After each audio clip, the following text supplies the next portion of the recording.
జూసా 2024 counselling almost మనకి ఎండింగ్‌కొచ్చేసింది. Fifth round allotment, seat allotment గూడా అయిపోయింది. అదేవిధంగా ఇక్కడ ఒక మనకి ఇంపార్టెంట్ థింగ్ ఒకటి మిగిలిపోయిందనమాట. అదేంటి అనేది ఒకసారి ఇక్కడ మనం చూద్దాము.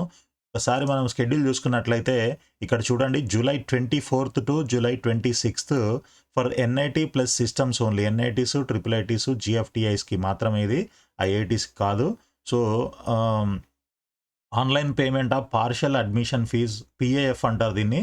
సో, ఇది మనం డ్యూరింగ్ దిస్ పీరియడ్ అంటే 24థ్ టు 26థ్, 24థ్, 25థ్, 26థ్ ఈ 3 రోజులలో మీరు ఈ పార్షియల్ అడ్మిషన్ ఫీజ్ అనేది పే చేయాలి. ఏంటి అసలు ఈ పార్షియల్ అడ్మిషన్ ఫీజ్ అనంటే, ఎవరెవరికైతే సీటు అలాట్ అయిందో, ఎన్ఐటీ ప్లస్ సిస్టమ్స్‌లో సీటు ఎవరెవరికైతే అలాట్ అయిందో, ఎవరెవరైతే సీట్ యాక్సెప్టెన్స్ ఫీజు పే చేశారో, సో వాళ్ళందరూ కూడా అంటే సీట్ క్యాన్సల్ చేసుకోని వాళ్ళు, విత్‌డ్రా చేసుకోని వాళ్ళు, ఎగ్జిట్ కాని వాళ్ళు, ఇలాంటి వాళ్ళు ఎవరైతే ఉన్నారో, సో వాళ్ళంతా గూడా ఈ 24థ్ టు 26థ్ ఈ టైంలో మీరు partial admission fee compulsory pay చేయాలి.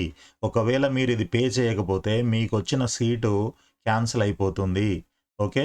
ఇది ఒకటి బాగా గుర్తుపెట్టుకోండి. Non payment of the PAF will lead to the cancellation of the allotted seat. మీకు 5 రౌండ్స్‌లో ఏ రౌండ్‌లో సీట్ వచ్చినా కూడా మీరు already seat acceptance fee already pay చేసి ఉంటే 35,000 లేదా 17,500 మీ కేటగిరీని బట్టి మీరు ఆల్రెడీ పే చేసి ఉంటారు కదా. సో వాళ్ళంతా కూడా ఈ పార్షియల్ అడ్మిషన్ ఫీజు పే చేయాలి. పే చేయకపోతే మీ సీట్ క్యాన్సిల్ అవుతుంది. సో ఆ పార్షియల్ అడ్మిషన్ ఫీజు ఎంత ఉంటుంది అనేది కూడా మనం ప్రీవియస్ వీడియోలో ఆల్రెడీ మాట్లాడుకున్నాం. బట్ ఇది రిమైండర్, మళ్ళీ మీకు ఒక రిమైండర్ లాగా ఉంటుందని చెప్పేసి ఈ వీడియోలో చెప్తున్నాను. సో ఈ రోజు నుంచి స్టార్ట్ అవుతుందన్నమాట. మీరు జోసా పోర్టల్కి లాగిన్ అయ్యి మీరు ఆప్షన్స్ అదే చాయిస్ ఫిల్లింగ్ చేయడానికి, మీ సీట్ అలాట్మెంట్ ఏమొచ్చింది సీటు చూసుకోవడానికి మీరు ఏదైతే పోర్టల్‌లో లాగిన్ అయ్యారో, సో అదే పోర్టల్‌కి మీరు లాగిన్ అవ్వాలి. లాగిన్ అయ్యి అక్కడ మీరు పే చేయాల్సిన అమౌంట్ అనమాట ఇది. జనరల్, ఓబీసీ, ఈడబ్ల్యూఎస్ వాళ్ళైతే 45,000 పే చేయాలి.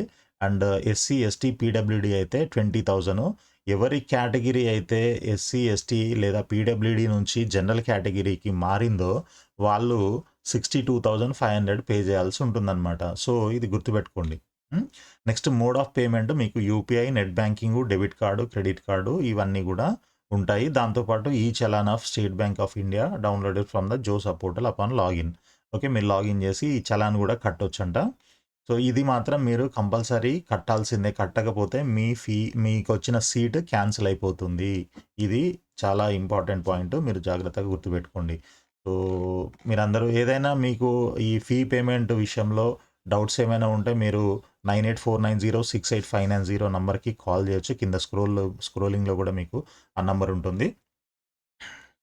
సో వీడియో కనుక నచ్చినట్లయితే లైక్ చేసి సబ్స్క్రైబ్ చేయండి తప్పకుండా. దీని తర్వాత మళ్ళీ మనం సీసాబ్‌కి కూడా గైడెన్స్ ఇదంతా కౌన్సిలింగ్ అంతా ఉంటుందన్నమాట. మీకు ఎప్పటికప్పుడు అప్డేట్స్ అన్నీ కూడా ఇస్తూ ఉంటాను. ఆల్రెడీ సీసాబ్‌కి సంబంధించిన కొన్ని వీడియోస్ మనం చేసాము. అవన్నీ ప్రీవియస్ వీడియోలో ఉంటాయి. మీరు కావాలనంటే మన ఛానల్ ఓపెన్ చేసి దాంట్లో చూడండి.